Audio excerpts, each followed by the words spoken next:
Mainta de oración y meditación. Pone Dios na primer lugar. Junto con Nairalyn Felicia.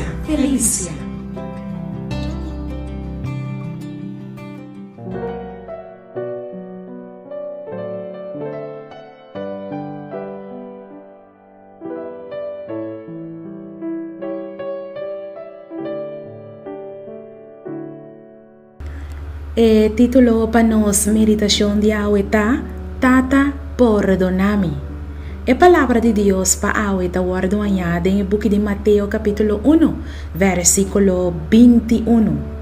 Y él haya un hombre y lo bodune en nombre de Jesús.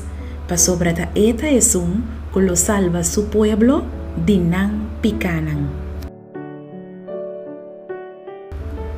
Jesús ha prometido en Mateo 1, versículo 21, que Él lo salva su pueblo de nan picanan. Riparabón que no avisa de nan pica, Él avisa de nan pica. Tiene una diferencia grande entre estas dos palabras aquí.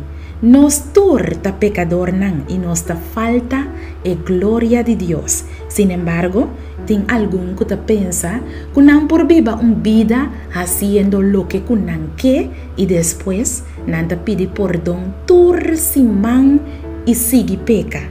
Pero ese te robes.